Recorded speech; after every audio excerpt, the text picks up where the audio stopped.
आपकी स्क्रीन पर आज का पहला सवाल, क्या लोकसभा चुनाव के फॉर्मूले से विधानसभा चुनाव भी पलट देंगे राहुल गांधी? और दूसरा, महाराष्ट्र झारखंड में दलित वोट इस बार किसकी तरफ? आज राष्ट्र की बात में बीजेपी से अजय आलोक, कांग्रेस की तरफ से एडवोकेट महिमा सिंह, जेडीयू के राष्ट्रीय सचिव राजीव रंजन, कांग्रेस समाजवादी पार्टी की तरफ से अनुराग भदौरिया, आरजेडी से नवल किशोर और यहां स्टूडियो में विनोद अग्निहोत्री, वरिष्ठ पत्रकार हैं, राजनीतिक विश्लेषक हैं। आप सभी का स्वागत। अजय आलोक, आपसे शुरू कर रहा हूं। अजय आलोक, राहुल गांधी को समझ में आ गया है कि बीजेपी को जैसे लोकसभा चुनाव में बहुमत से नीचे लाए थे, एक बार फिर से दलित वोट उनके टारगेट पर है। संविधान की लाल किताब आज भी उनके हाथ में है। महाराष्ट्र झारखंड में आप कैसे मुकाबला करेंगे? संविधान सम्मान सम्मेलन या फिर दलित वोट को अपनी तरफ करने की राहुल गांधी की इस मुहिम से? अजय आलोक भाई, मुहिम तो वो बहुत चलाते हैं, लेकिन चक्कर है कि जिस संविधान की बात करते हैं उस संविधान का एक पैसा धेले भर का ख्याल नहीं रखते हैं। एक तस्वीर दिखा रहा हूं मानक आपको और आपके दर्शकों को भी। देखिए कितना सम्मान दे रहे हैं बाबा साहब अम्बेडकर को। बाबा साहब की मूर्ति को अपने पैर के नीचे रखे हुए राहुल गांधी, पैर के पास, और ये कहते हैं संविधान बचाएंगे। जब संविधान बचाने की बात आती है तो जम्मू कश्मीर याद आता है। 70 साल से किसने मना किया था कि जम्मू कश्मीर में भारत का पूर्ण संविधान लागू नहीं कीजिए? नेहरू जी ने तो कहा था ना कि 10%, 10 साल के लिए आरक्षण रहेगा, फिर हटा देंगे 370, घिस घिस के खत्म हो जाएगा। कभी खत्म नहीं कर पाए। ये जो संविधान दिखा के खटाखट कर रहे थे, जनता ने उतनी फटाफट से हरियाणा से भगाया, जम्मू कश्मीर से भगाया, मात्र 6 पे आ गए। उमर अब्दुल्ला के सरकार में भी शामिल नहीं हो सके, और अब आने वाले दिनों में महाराष्ट्र और झारखंड से भी इनको फटाफट भगा देगी। आप देखिए झारखंड की समस्या क्या है अब, क्योंकि बिहार से सटा हुआ राज्य लोग देख रहे हैं। पिछले 5 वर्षों में डेमोग्राफी इतनी तेजी से बदली है कि आपको आश्चर्य लगेगा कि जिस संथाल परगना की हम बात करते हैं, आदिवासियों की कुल संख्या आबादी 2019 के पहले यहां पर 42.8% थी, वो आज घट के 28.3% हो गई। जवाई बाबू क्लब खुल रहा है झारखंड के हर गांव में। ये जवाई बाबू क्लब जानते हैं क्या है? ये लव जिहाद का अनूठा खाना है, जहां घुसपैठिए रोहिंग्या आके आदिवासी लड़कियों से शादी करके जवाई बाबू क्लब में शामिल हो जा रहे हैं।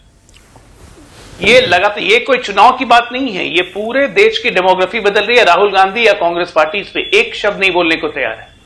भ्रष्टाचार की तो बात ही नहीं करनी है। आफ्ताब आलम, इनको याद होगा, इनका मंत्री कांग्रेस का जो सरकार में है, 35 करोड़ रुपए घर से। कहां से आते हैं भाई पैसे?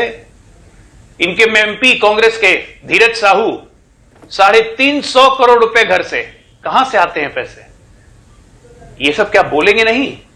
हम नक्सल उन्मूलन कैंपेन चला रहे हैं और ये सीपीआई माले के साथ भी गठबंधन कर रहे हैं झारखंड में। बिहार में तो क्या ही किया था, जो कि पूर्ण रूप से नक्सल समर्थक पार्टी मानी जाती है।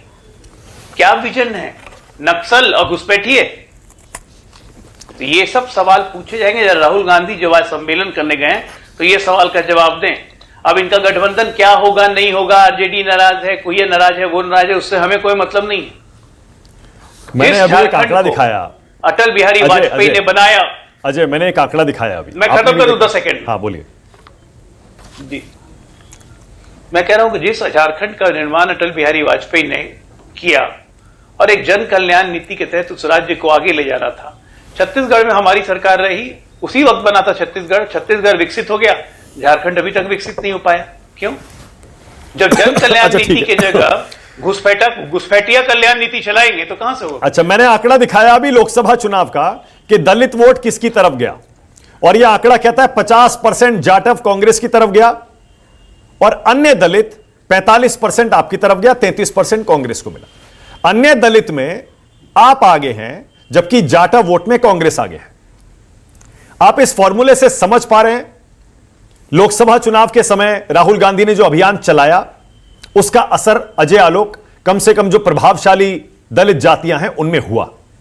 इतना तो मान लीजिए, स्वीकार कर लीजिए, आपके लिए चुनौती है। देखिए, अब स्वीकार कर रहे हैं कि दलितों के बीच में एक जो नैरेटिव फैलाया गया था चुनाव के पहले कि मोदी को 400 आ गए तो संविधान बदल देंगे, संविधान खत्म हो जाएगा, आरक्षण खत्म हो जाएगा, वो नैरेटिव अब एक्सपोज हो चुका है। आज वही दलित जिन्होंने हमें वोट नहीं दिया है, हम लोग भी ग्राउंड के कार्यकर्ता हैं, भारतीय जनता पार्टी ग्राउंड पे रह के चुनाव लड़ती है। आज वही दलित हमसे कह रहे हैं, हरियाणा में भी कह रहे थे और बाकी जगह भी कह रहे हैं कि ये गलती हो गई हमसे, क्योंकि ये जब भी सत्ता में आते हैं उसी दलितों पर अत्याचार शुरू हो जाता है। अयोध्या में क्या हुआ? समाजवादी पार्टी जीती, एक 13 साल की दलित बेटी से इनके सांसद के सहपाठी बलात्कार करते रहे। कन्नौज में क्या हुआ? नवाब यादव इनके लोहिनिया वाहिनी के पता नहीं क्या सेक्रेटरी थे, अखिलेश यादव के क्लोजेस्ट, दलित बेटी से बलात्कार करते रहे। अब कह रहे थे डीएनए जांच करवाओ, डीएनए जांच करवाओ।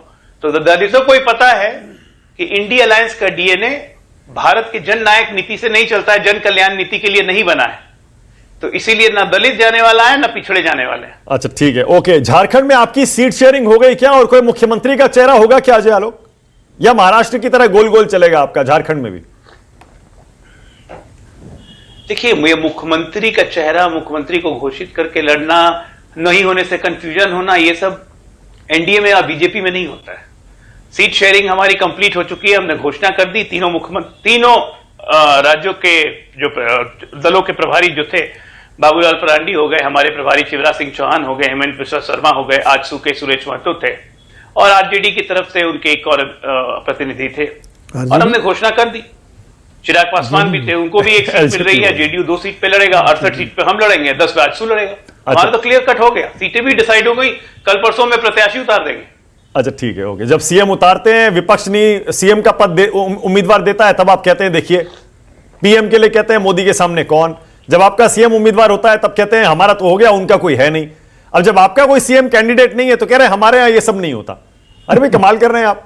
मान लीजिए ना, स्ट्रैटेजी होती है, जहां सीएम कैंडिडेट होता है वहां डिक्लेयर कर देते हैं, जहां नहीं होता वहां नहीं कर पाते। महाराष्ट्र में नहीं कर पा रहे, झारखंड में नहीं कर पा रहे, मान लीजिए।